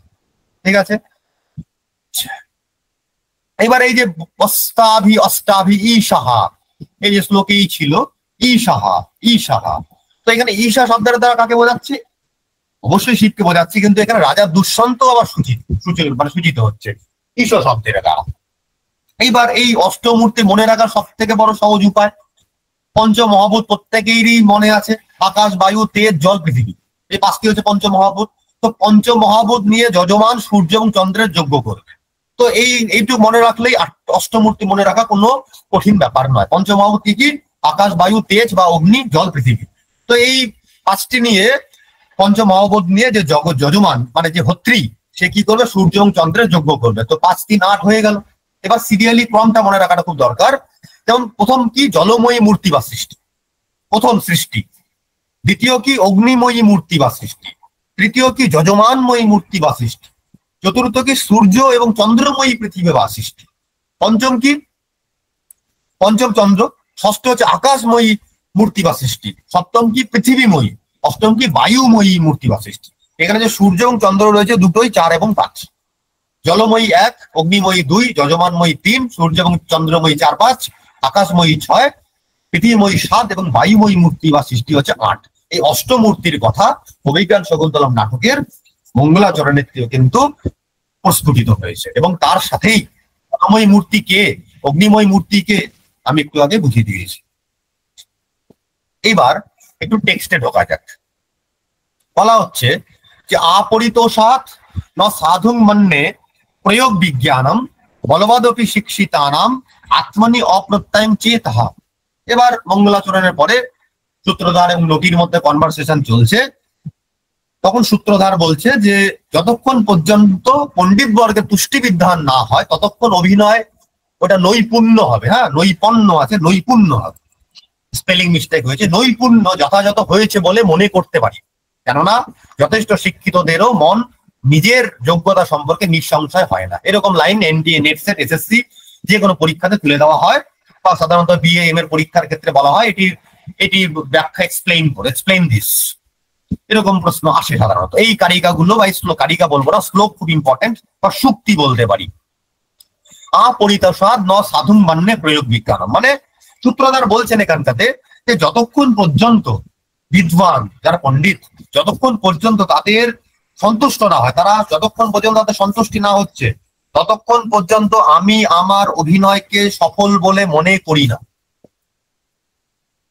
যতক্ষণ পর্যন্ত বিদ্বান যারা সন্তুষ্ট হচ্ছে না ততক্ষণ পর্যন্ত আমি আমার অভিনয় হোক, আমার লেখা হোক, আমার কোনো বই হোক, বা আমার কোনো স্পিচ হোক, যতক্ষণ না বিদ্বানরা সন্তুষ্ট হচ্ছে আমি ততক্ষণ নিজের অভিনয়কে বা নিজের কর্মকে আমি সফল বলে মনে করছি। যেমন আমি পড়াচ্ছি,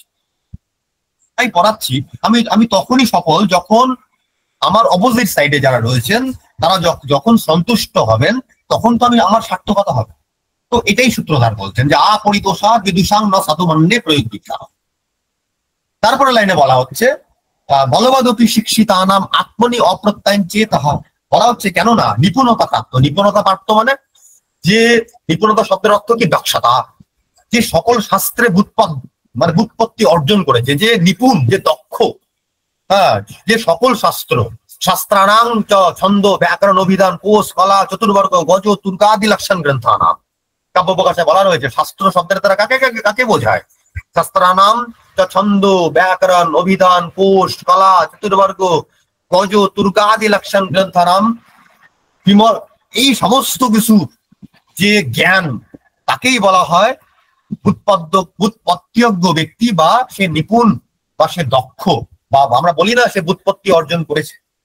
তো এটাই বলা হচ্ছে কেননা নিপুণতা প্রাপ্ত বিদ্বানও সবসময় কিন্তু নিজের যোগ্যতায় কিন্তু নিশ্চিত হতে পারে না। মানে বিদ্বানদের মধ্যে মনে কনফিউশন হয়। আমি হয়তো কোনো কিছু জিনিস রচনা করলাম বা কোনো জিনিস লিখছি, কোনো পুস্তক আদি, তো পুস্তক আদি লেখার পর আমার মনে হচ্ছে যে না আমি এটাকে চেঞ্জ করবো, তো সেকেন্ডারি এডিশন, দ্বিতীয় প্রকাশ আমি করছি। তো সাধারণত কবিরা বা সম্পাদকেরা এরকম এডিশন কেন করেন? তাদের আরো অনেক কিছু বলার থাকে। তো সেই জায়গাতে তারা এডিশনে তারা কিন্তু ওই জায়গাগুলোকে কিন্তু প্রস্ফুটিত করেন। ওই সূত্রধার তাই বলছেন যে যতক্ষণ না বিদ্বানরা সন্তুষ্ট হচ্ছে, যতক্ষণ না ছাত্রছাত্রীরা সন্তুষ্ট হচ্ছে, ততক্ষণ পর্যন্ত আমি আমার কর্মকে বা আমি আমার পড়ানোকে বা আমি আমার অভিনয়কে আমি কিন্তু সফল বলে মনে করছি না। আমার ক্ষেত্রে প্রযোজ্য আপরিতোষাৎ বিদুষাং ন সাধু মন্যে প্রয়োগ বিজ্ঞানম। বোঝা গেল? তো এরকম প্রশ্ন হয় যে এই কথাটি কে বলেছেন? সূত্রধার বলেছেন। এই লাইনটি কোথায় রয়েছে? অভিজ্ঞান শকুন্তলম নাটক রয়েছে। এরকম প্রশ্ন কিন্তু হয়। নেক্সট, এখানে আর্যা ছন্দ এবং অর্থান্তন্যাস অলঙ্কার বা অনুপ্রাস অলঙ্কার এখানে রয়েছে। শ্রুতানুপ্রাস বইয়ের মধ্যে তোমরা পেয়ে যাবে, বইয়ের মধ্যে তোমরা দেখে নিতে পারো। আচ্ছা, অভিজ্ঞান শকুন্তলম বই প্রত্যেকের রয়েছে। সত্যনারায়ণ চক্রবর্তীর বই খুব ভালো বই। আর অভিজ্ঞান শকুন্তলমের যদি দ্বিতীয় আরেকটি বই যদি তোমরা কোনো ছাত্রছাত্রী রাখতেই চাও, সংস্কৃত এবং হিন্দি শ্রীকৃষ্ণ মণি ত্রিপাঠী খুব ভালো বই রাখতেই পারো। তার পার্শ্ববর্তী সংস্কৃত বই থাকাটাও একজন ছাত্রছাত্রীর সাহিত্যের বা সংস্কৃত জগতের ছাত্রছাত্রীদের কাছে খুব আবশ্যক। শ্রীকৃষ্ণ মণি ত্রিপাঠী খুব ভালো বই, টিকা সমেত বই, সংস্কৃত এবং হিন্দি বই খুব ভালো। এবং সত্যনারায়ণ চক্রবর্তী স্যারের বইও খুব অসাধারণ বই, বোঝার জন্য খুব ভালো বই। কিন্তু তার পরিপ্রেক্ষিতেও একটি বই বেনারসের থাকাটা আবশ্যক যে কোনো ছেলে মেয়েদের হাতে। এবার তারপরেই বৈখানস বলছেন ভোগ রাজন আশ্রম মৃগয়ং ন হন্তব্য ন হন্তব্য। বৈখানস ক্যারেক্টার চলে এলো। বৈখানস বলছেন কি, হে রাজা তুমি আশ্রমের মৃগকে হত্যা করো না, হত্যা করো না, হে রাজা তুমি হত্যা করো না। এই লাইন তুলে দেয়, বলে দেয় যে বক্তাকে। তো এই লাইনটি কোথায় রয়েছে? এবার বৈখানস কি বলছেন, আবার রাজাকেই বলছেন, ন খলু বান সন্নিপাত্ত অয়স্মিন মৃদুনি মৃগ শরীরে তুল রাস বিবাগ্নি কবৎ হরিণ কানাং জীবিতং চাতি লোলং অচ নিশিত নিপাতা বজ্র সারা সারাস্তে। বলছেন যে কোথায় কোথায়, বলছেন যে এখানটাতে এই কোমল হরিণের শরীর আর আপনার এই কঠোর পান, কোথায় এই হরিণ শিশুর কোমল মানে ভঙ্গুর জীবন, আর কোথায় আপনার বজ্রের মতো এই সুতীক্ষ্ণ মানে ধার যুক্ত এই কঠোর বান। আপনি এই আশ্রমের এই মৃগকে হত্যা করবেন না, হত্যা করবেন না। তো এরকম প্রশ্ন কিন্তু আসে যে এখানে বক্তাকে, এবং তিনি কাকে বলছেন? তিনি রাজাকে বলছেন। বক্তাকেই কিন্তু সাধারণত চায়, বক্তাকে। বা এই ন খলু বানো এখানটাতে এই লাইনটি কোথা থেকে নেওয়া? অভিজ্ঞান শকুন্তলম থেকে নেওয়া। এইভাবে কিন্তু টেক্সটকে তোমাদের কিন্তু পড়াশোনা করতে হবে। অনুষ্ঠুপ ছন্দ, ব্যতিরেক অলঙ্কার এবং কাব্যলিঙ্গ অলঙ্কারও এখানে হয়েছে। এবার রাজা এবার এই ঘটনার পরেই রাজা এবার সুতোকে বলছেন। আমি প্রথম অঙ্ক খুব সংক্ষিপ্ত ভাবে বোঝাচ্ছি কি করে সাহিত্য অধ্যয়ন। রাজা এবার সুতোকে বলছে, সুতোকে ছিলেন দুষ্যন্তের সারথি, রথের সারথি। বলছেন যে অথবা ভবিতব্যানাং দ্বারানি ভবন্তি সর্বত্র। এরকম এরকম সুক্তি মানে সুশোভন যেটা উক্তি, যেগুলো থেকে কোনো এথিক্স বা কোনো নীতি কথা আমরা পেতে পারি, তাকে সুক্তি বলা হয়। পরীক্ষায় এনডিএ নেট এসএসসি তে প্রশ্ন তুলে দেওয়া হয় যে অথবা ভবিতব্যানাং দ্বারানি ভবন্তি সর্বত্র। বক্তাকে রাজা বলছেন, কাকে বলছেন? সুতোকে বলছেন। যা হবার তা তো হবেই। কেন হঠাৎ করে রাজা বললেন যা হবার তা তো হবে? মানে রাজা দুষ্যন্তের ওই ঘটনার পরে যে আপনি হত্যা করবেন না মৃগকে, তারপরেই রাজা দুষ্যন্তের ডান বাহুতে হঠাৎ করে স্পন্দন তিনি অনুভব করেন। এবং আর ডান বাহুতে যদি স্পন্দনকে অনুভব করে তো তার মানে কোনো সুন্দরী রমণীর দর্শন হবে। এবার রাজা ভাবছেন যে সুন্দরী রমণীর দর্শন হবে কোথায়? কোথায় সুন্দরী রমণী আমি পাবো? মহর্ষি কর্ণের আশ্রমে তো বৃদ্ধা তাপসী বা তাপসী জাতীয় কেউ, সাধারণত তাপসীরাই তো থাকেন, সেখানটাতে রমণীর দর্শন হবে কোথায় আমার? তো এরকম কনফিউজ রাজা।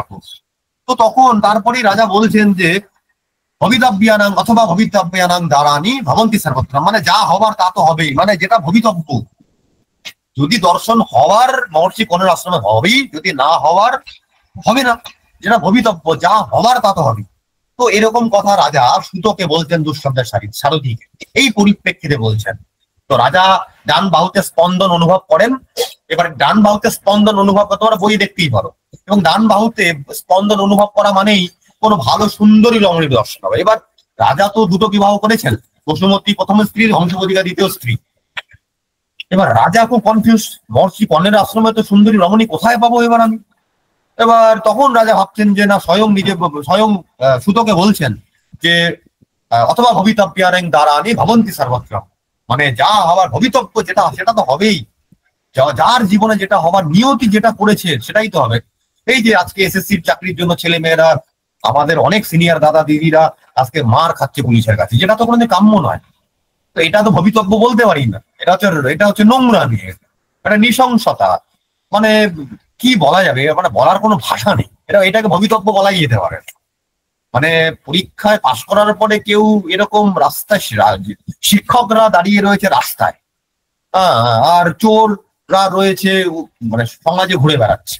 সমাজের চোখে তো সবার সামনে পরিস্ফুট, কিন্তু সমাজে প্রতিবাদ করতে গেলে তো বন্দুকের নলাই হবে তার উত্তর। তো রাজা তোর কাপড় কোথায়, এই কথাটা বলারটাও খুব মুশকিল এই 2025 সালে দাঁড়িয়ে। খুব খারাপ অবস্থা, কি রাজ্য কি কেন্দ্র, খুব খারাপ অবস্থা, শিক্ষা ব্যবস্থা খুব জঘন্য, কিছু করার নেই। তো যা ভবিতব্য সেটাই বলাটাও ঠিক না, কিন্তু অবশ্যই ভালো কিছু হবে, যা হবার তা হবে না বলি না, যা হবার তা হবে, মানে ভবিতব্য যে কোনো সময় তো যে কোনো কিছু হতে পারে। কষ্ট করলে তো অবশ্যই ফল তো কেউ ভালো পাবেই। তো সরকারের উদাসীনতার জন্য আজকে সমাজ ব্যবস্থার ছাত্র ছাত্রীরা, শিক্ষক সমাজ আজকে রাস্তায়, সরকারের উদাসীনতার জন্য দায়ী, কোন শিক্ষক সমাজ দায়ী, সরকারের উদাসীনতার জন্য আজকে অবস্থা। তো যাই হোক, তো এই পরিপ্রেক্ষিতে কিন্তু রাজা সুতোকে কিন্তু এই কথা বলেছেন। তো এইরকম কথা কিন্তু লাইন তুলে দেয় যে কোথা থেকে নেওয়া, কে কাকে বলেছেন। এবার রাজা বলছেন স্বয়ং, এবার নিজে নিজেকে বলছেন, তুরিকৃতা খলু গুণই উদ্যানলতা বনলতা আমি। এবার কিছু দূর এগিয়ে রাজা দেখতে পান এক সুন্দরী রমণী, দেখতে পাচ্ছেন সুন্দরী রমণী, কিছুদিন এগিয়ে রাজা দেখতে পাচ্ছেন অনেক সুন্দরী রমণী, ঋষি কন্যারা নিজের সাধ্য মতো জলের কলসি তারা ছোট ছোট নিয়ে গাছে তারা জল দিতে এগিয়ে আসছে। তারপরই রাজা বলছেন স্বয়ং, স্বয়ং মানে নিজেই রাজা বলছেন, দুরিকৃতা খলু গুণই উদ্যানলতা বনলতা আবি, মানে বনলতার দ্বারা উদ্যানলতা তিরস্কার হয়েছে। মানে এখানে বনলতাকে, বনলতা হচ্ছে শকুন্তলা, আর উদ্যানলতাকে অন্যান্য ঋষি কন্যারা বা রাজকুমারীরা। উদ্যানলতা মানে শকুন্তলার শরীরের এতই লাবণ্য যেটা রাজধানীতেও নেই। মানে শকুন্তলার লাবণ্য, এত শরীরের লাবণ্য যদি আশ্রমবাসীর হয়, এই শরীরের লাবণ্য যদি একজন আশ্রমবাসীর হয়, তাহলে এটা স্বীকার করতেই হবে। রাজা বলছেন স্বয়ং যে উদ্যানের সযত্নে, উদ্যানে যে সযত্নে যে লতা রয়েছে, বনলতার দ্বারা উদ্যান লতার জন্য তিরস্কার হয়েছে, মানে দুরিকৃতা মানে তিরস্কার করা হয়েছে। মানে শকুন্তলার এতটাই সৌন্দর্য যে রাজধানীর যে রাজকুমারীরা রয়েছেন অন্যান্য, তাদের সৌন্দর্য যেন হার মেনে যাচ্ছে, তারা তিরস্কৃত হচ্ছে। শকুন্তলার সৌন্দর্য এতটাই লাবণ্য সৌন্দর্য। হ্যাঁ, তো এরকম প্রশ্ন দেয়, দুরিকৃতা হলো গুণই উদ্যানলতা, কেন উদ্যানলতাকে, বনলতাকে, হ্যাঁ, এবং কে কাকে বললেন, কোথায় এই লাইনটি রয়েছে। তারপরে রাজা বলছেন যে ইদং কিল অব্যাজমনোহরং বপুস তপস্যামং সাধয়িতুং ইয়া ইচ্ছাতি। বলছেন যে যেই ঋষি স্বভাব সুন্দর, এই শরীরকে অপরূপ সৌন্দর্যময়ীকে তপস্যার যোগ্য করার বাসনা পোষণ করেন। এবার রাজা বলছেন যে এই যে শকুন্তলার সুন্দর শরীর তপস্যায় যোগ্য করার জন্য, মানে তপস্যায় যোগ্য মানে কঠোর করার জন্য, শকুন্তলাকে আরো কঠোর করার জন্য কি চেষ্টা করা হচ্ছে। মানে কেননা শকুন্তলা বিশ্বামিত্র এবং মেনকার তো কন্যা, আর মেনকা তো যথেষ্টই সুন্দরী এবং স্বর্গের অপ্সরা এবং অনেকটাই কোমল, এবং মেনকা অনেক সুন্দর। তো এই শকুন্তলাও তো অনেক কোমল এবং সুন্দর। আর ঋষি, আর কোনো একজন ঋষি, কোনো একজন ঋষি শকুন্তলাকে এই গাছের মধ্যে জল বৃক্ষ সেচনের জন্য কাজ দিচ্ছেন। তার মানে কি এটাই শকুন্তলার শরীরকে বা শকুন্তলার সৌন্দর্যকে তপস্যায় কঠোর করার জন্য বা কঠিন করার জন্যই কি তিনি শকুন্তলাকে বা ভবিষ্যতে তাপসী বানাতে চায় গৌতমীর মতো? সেই কারণেই কি তিনি শকুন্তলাকে এই কাজগুলো করাচ্ছেন? এটি দুষ্যন্ত স্বয়ং দেখছেন এবং শকুন্তলার সৌন্দর্য দেখছেন, এবং তিনি বলছেন যে ইদং কি অব্যাজ মনোহরং বপুস তপস্যামং সাধয়িতুং যা ইচ্ছাতি।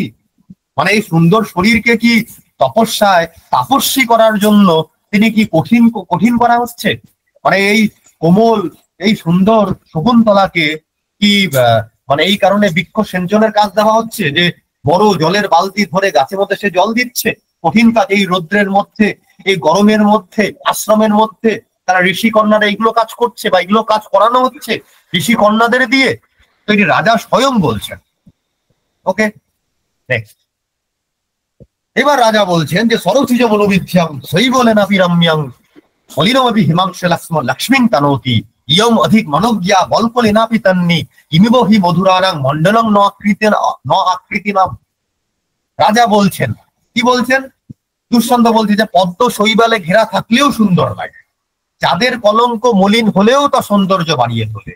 আর এই তন্নি শকুন্তলা বলকল পরে থাকলেও সুন্দর লাগছে, আকৃতি যাদের সুন্দর সবই অলঙ্কার। মানে এবার দুষ্যন্ত বলছেন যে শকুন্তলাকে দেখছেন, আর তিনি কিন্তু বলছেন বলছেন যে শকুন্তলা যদিও সুন্দর কিন্তু সে বলকল বস্ত্র পরে রয়েছে। আমরা জানি এই বলকল বস্ত্র কারা পরে? সাধু সন্ন্যাসীদের কালার বলকল টাইপের না, গেরুয়া টাইপের কালার পোশাক তো সাধু সন্ন্যাসী বা মুনি ঋষিরাই তো পরিধান করেন। তাই এখানে বলা হচ্ছে যে শকুন্তলা যদিও সুন্দর কিন্তু তার বাহ্যিক যে আবরণ, মানে তিনি যে ড্রেস পরে রয়েছেন সেই বস্ত্র তাকে আরো সুন্দর দেখাচ্ছে। বলকল পরেও তাকে সুন্দর লাগছে, মানে ভাবা যায়। মানে পদ্ম তো সুন্দর, পদ্মকে যে শৈবাল ঘিরে রেখেছে, পদ্মের সৌন্দর্য কি কমছে? কমছে না, সৌন্দর্য আরো বাড়ছে। চাঁদ তো কলঙ্কিত, চাঁদের মধ্যে তো দাগ রয়েছে, তো চাঁদের মধ্যে দাগ থাকার পরেও চাঁদকে তো চাঁদের সৌন্দর্য তো কমে না, চাঁদকে আরো বেশি সুন্দর লাগে, এটা তো বাস্তব। তো শকুন্তলা যতটা সুন্দর, ও বলকল পড়েছে বা গেরুয়া রঙের বস্ত্র পড়েছে বা কোনো গাছের আবরণ পড়েছে, শকুন্তলাকে দেখতে আরো আরো বেশি ভালো লাগছে। তাই বলা হচ্ছে মানে শকুন্তলার সৌন্দর্যকে যেন কম করছে না, আরো বাড়িয়ে তুলছে। তাই বলা হচ্ছে কিমিব হি মধুরা নাম মন্ডরং ন আকৃতি নাম, মানে আকৃতি যাদের সুন্দর সবই হচ্ছে তাদের অলংকার। সে কিছু পড়ুক চাই না পড়ুক, তাকে আরো বেশি সৌন্দর্য, তাকে আরো বেশি ভালো লাগবে। কারণ অলংকার শব্দের অর্থই তো আভূষণ, আভূষিত করা হচ্ছে বা বিভূষিত করা হচ্ছে বা সৌন্দর্য মণ্ডিত করা হচ্ছে, তাকেই তো আমি অলংকার বলবো, তাই না? আচ্ছা, নেক্সট। এবার রাজা বলছেন শকুন্তলায় সেই সৌন্দর্য, এই সৌন্দর্য দেখা চলছে, কিন্তু রাজার এখনো শেষ হয়নি। এবার রাজা প্রথমাঙ্গে বলছেন আবার শতাং হি সন্দেহ পদেষু বস্তুষু প্রমাণম অন্তঃকরণ প্রবৃত্তয়ঃ। বলছেন যে যেসব ক্ষেত্রে সন্দেহ উপস্থিত হয় সেক্ষেত্রে সৎ লোকের অন্তঃকরণই, অন্তঃকরণ মানে মানসিক প্রবৃত্তি, মানসিক প্রবৃত্তি মানে কি? মনের ইচ্ছা। অন্তঃকরণ এই যে সুখা দুঃখা উপলব্ধি সাধন ইন্দ্রিয়াং মানহ, সুখ দুঃখের উপলব্ধি যেখানে হয় তাকে তো মন বলা হয়। তর্ক সংগ্রহ কি তর্ক ভাষায় রয়েছে আশা করি। তো অন্তঃকরণ কি? অন্তঃকরণ মানে মন, মনের ইচ্ছা। আমরা তো মনের কথাটাই শুনি, প্রত্যেকেই তো মনের কথাই শোনে। হ্যাঁ, কেউ তো কারো বুদ্ধিতে কেউ চলে না, নয় সমাজে সবার নিজের তো বাস্তবিক বোধ বলতে জিনিস রয়েছে। তো সেটাই বলা হচ্ছে যে যেসব ক্ষেত্রে সন্দেহ উপস্থিত হয় শতাং হি সন্দেহ পদেষু বস্তুষু প্রমাণম অন্তঃকরণ প্রবৃত্তয়ঃ। যেসব ক্ষেত্রে সন্দেহ উপস্থিত হয় সেই ক্ষেত্রে সৎ লোকের অন্তঃকরণই প্রমাণ। অর্থাৎ সন্দেহ যেখানে হবে, সৎ লোকের মন যা বলবে সেটাই সত্য আর সত্য, এটাই। তো এখানে রাজা দুষ্যন্ত বলছেন যে, স্বয়ং বলছেন রাজা কাউকে বলছেন না, স্বয়ং শকুন্তলাকে দেখছেন আর বলছেন প্রথম অঙ্কেই যে এই যে শকুন্তলা যদি মহর্ষি কর্ণের পুত্রী হতেন তাহলে তিনি কি আশ্রমের এই তাপসীর মতো হতেন? মানে এটা রাজা ভাবছেন, রাজা নিজেকে রাজার ভিতরে, মনের ভিতরে এগুলো প্রশ্ন হচ্ছে যে শকুন্তলা যদি মহর্ষি কর্ণের যদি পুত্রী হতো তাহলে কি এই আশ্রমে এই তাপসীর মতো এই সমস্ত কাজকর্ম তাকে করতে হতো? কিন্তু তার মধ্যে আমি তো, মানে রাজা বলছেন আমি তো তাপসীর বা একজন তপস্বিনী হতে গেলে যা যা গুণ দরকার আমি তো কোনো গুণ দেখতে পাচ্ছি না। দূর থেকে রাজা দেখছেন, কেননা শকুন্তলা মহর্ষি কর্ণের সন্তান হতেই পারে না। রাজার মধ্যে এগুলো প্রশ্ন আসছে, হ্যাঁ, যে কি করে সম্ভব? যদি নিজের কর্ণেরই যদি পুত্রী হতো তাহলে কি আশ্রমে এই সমস্ত কাজ ওকে করতে দেওয়া হতো? মানে দুষ্যন্ত এখানে কনফিউজ হয়ে যাচ্ছে। অর্থাৎ রাজা বলছেন যে সজ্জন ব্যক্তি যখন সন্দেহ প্রকাশ করেন, সন্দেহ কোনো জায়গায় হয়, তখন কিন্তু নিজের মনের কথাই কিন্তু শুনে থাকে। তাই রাজা সন্দেহ প্রকাশ করছেন শকুন্তলা, এখানটাতে রাজা সন্দেহ হচ্ছে কোথাও যে শকুন্তলা হয়তো মহর্ষি কর্ণের পুত্রী নন। রাজার মনে এটা সন্দেহ হচ্ছে, এই জায়গাতে কিন্তু আমরা বুঝতে পারছি হয়তো অন্য কারো সন্তান শকুন্তলা। তাই রাজা বলছেন, স্বয়ং বলছেন। হ্যাঁ, তারপর এবার বলা হচ্ছে মানসিসু কথং বা স্যাদস্য রূপস্য সম্ভব ন প্রভাতারলং জ্যোতি উদেতি বসুধাতলা। এবার রাজার মনে সন্দেহ হচ্ছে হওয়ার পরে এবার রাজা এবার অনুসূয়াকে বললেন। এরকম লাইন কিন্তু পরীক্ষা NTN এর SSC তে আছে, এটা কোথা থেকে নেওয়া বা কে কাকে বললেন বা বক্তাকে, হ্যাঁ, এগুলো কিন্তু অবশ্যই দেখতে হয়। এবার রাজা অনুসূয়াকে বলছেন কি? বলছেন যে মানুষের মধ্যে এত সুন্দরতা, মানসিক কথম বা স্যাদস্য রূপস্য সম্ভব, মনুষ্যের মধ্যে এটা কি করে সম্ভব? কোথাও দেখা যেতে পারে না। কেননা শকুন্তলার যা আভা, শকুন্তলার যা সৌন্দর্য, শকুন্তলার যা লাবণ্য, তা তো বসুধার তল থেকে, বসুধাত লাখ মানে পৃথিবীর তল থেকে উৎপন্ন হয়নি। এই সুন্দরতা তো মানে মানে কি বলবো, অপ্রতিম, মানে লৌকিক জগৎকে ছাড়িয়ে চলে গেছে। এরা পৃথিবী থেকে উৎপন্নই হতে পারে না।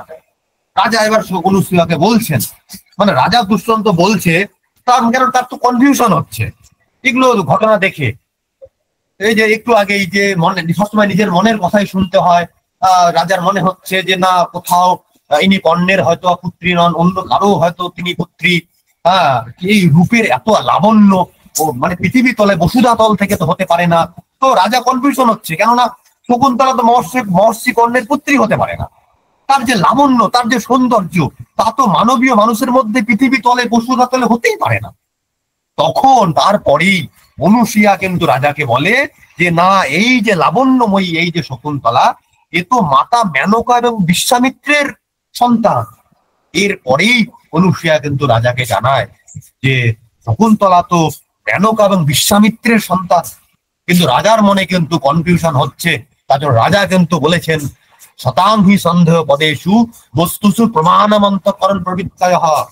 সন্দেহ উপস্থিত হলে সৎ লোকেরা কিন্তু নিজের মনের কথাই শোনে, নিজের মানসিক প্রবৃত্তি মনের কথাকে কিন্তু জোর দিয়ে অ্যাকসেপ্ট করে। এটি সব থেকে বড় প্রমাণ। বোঝা গেল? নেক্সট, এইবার রাজা বলছেন, রাজা কি বলছেন? গচ্ছতি, স্বয়ং বলছেন, গচ্ছতি পুরো শরীরং ধাবতি পশ্চাৎ সংস্থিতং চেতঃ চিনাংশুগমিব কেতঃ প্রতিবাতং নিয়মানস্য। এবার রাজা বলছেন স্বয়ং, এই ঘটনার পরে যে এই রূপের লাবণ্য তো এই বসুধা তল থেকে হতে পারে না। তারপর রাজা দুষ্যন্ত বলছেন শকুন্তলা সৌন্দর্যকে প্রবাহিত হয়ে দেখে এবার তিনি আসক্ত হয়ে পড়ছেন। যত দেখছেন শকুন্তলার সৌন্দর্য তত তিনি যেন আসক্ত হয়ে পড়ছেন এবং বারবার তিনি যেন শকুন্তলাকে দেখিয়ে যাচ্ছেন। আর শকুন্তলাকে দুষ্যন্ত এক পলকও সরাতে যাচ্ছেন। মানে শকুন্তলা যে হারিয়ে যায়, দুষ্যন্ত যে চলে যায়, শকুন্তলা যদি সেই জায়গা থেকে সরে অন্য জায়গায় অন্যত্র চলে যায়, মানে চোখ থেকে সরাতেই যাচ্ছেন না দুষ্যন্ত। আর তার মনে বারবার শকুন্তলাকে, নিরন্তর শকুন্তলাকে দেখার আসছে, মানে তিনি যাতে শকুন্তলাকে প্রত্যহ দেখতে পারেন এরকম মানসিক ইচ্ছা বা মানসিক বাসনা কিন্তু দুষ্যন্তের মধ্যে কিন্তু বরাবরই আসছে। সেই সময় গচ্ছতি পুরো শরীরং ধাবতি পশ্চাৎ সংস্থিতং চেতঃ চিরাংশুকমিব কেত প্রতিবাতং নিয়মানস্য। মানে সেই সময় কিছু সৈনিক উপস্থিত হয়।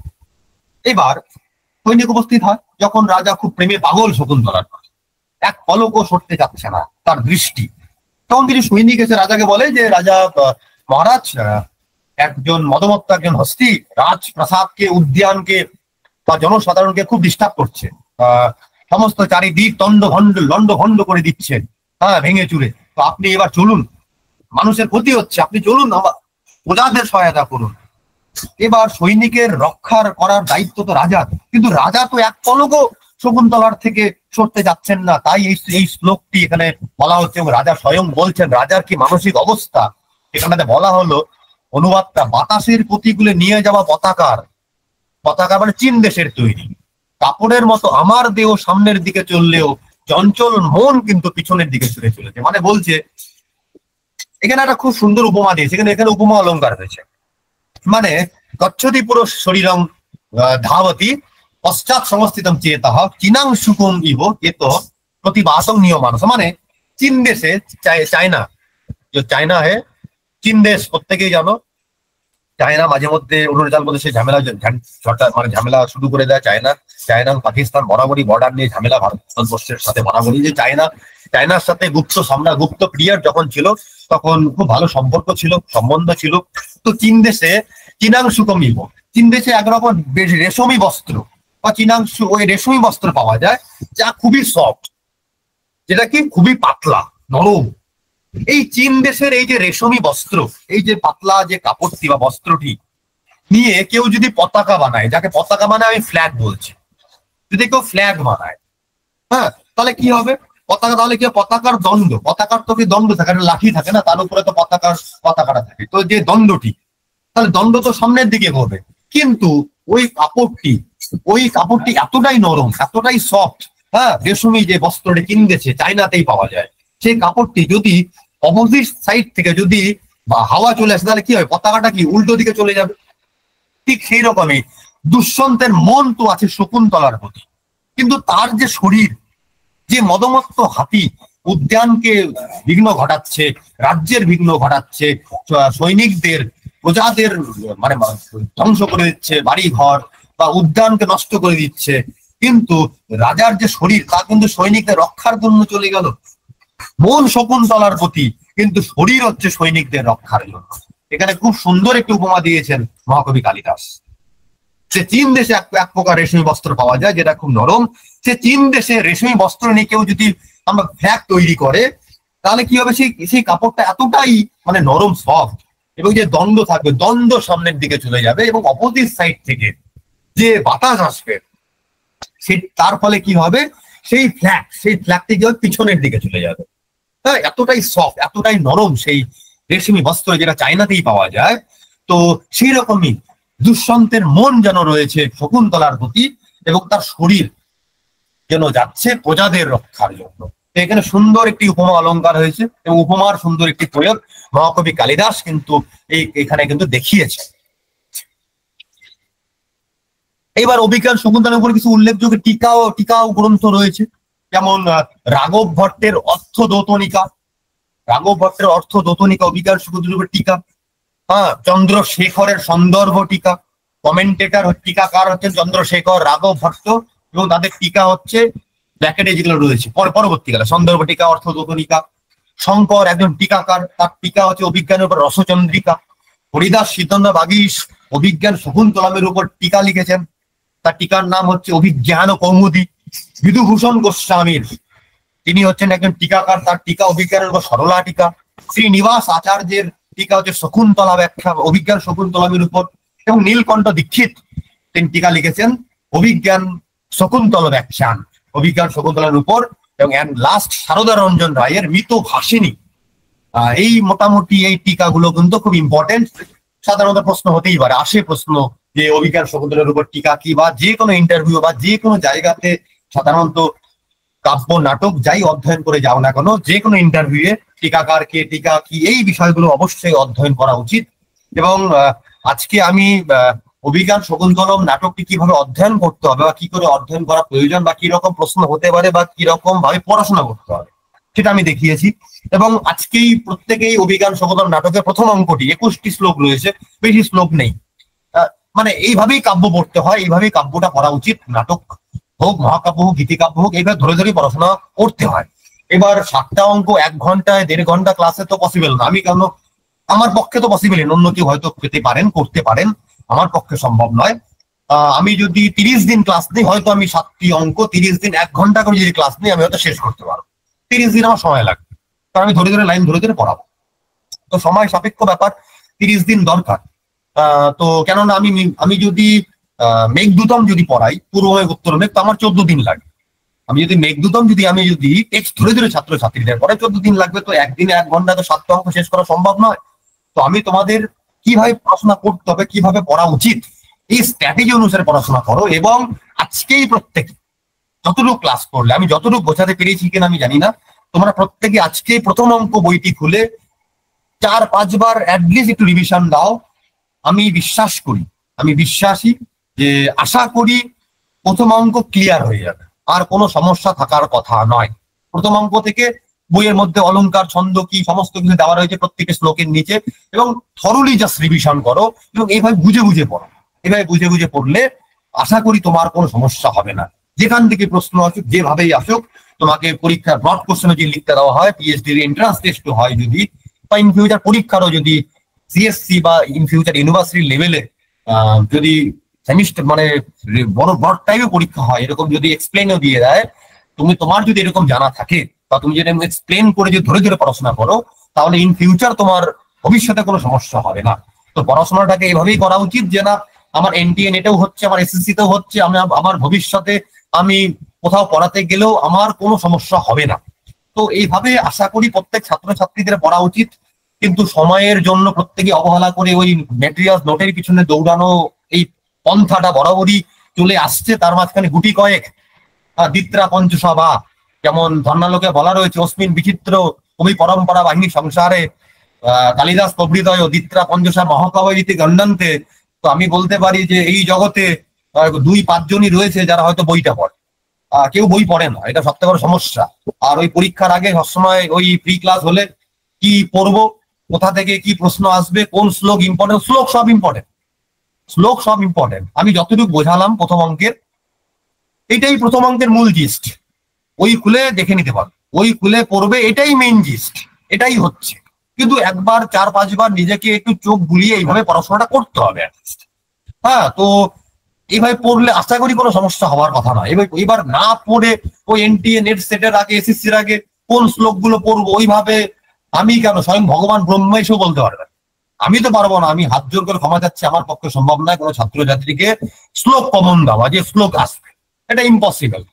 আমি জাস্ট এই বিষয়গুলোকে প্রথম অঙ্ককে খুব শর্টকাটে আমি বুঝিয়ে দিয়েছি, মানে খুব সংক্ষিপ্ত ভাবে, যে কি হচ্ছে অভিজ্ঞান শকুন্তল নাটকের শুরু থেকে প্রথম অঙ্ক ঘটনাটা কি ঘটলো, এবং আগামীকাল পরবর্তীকাতে ক্লাসগুলোতে বাদ বাকি এই প্রসেসেই আমি চলবো।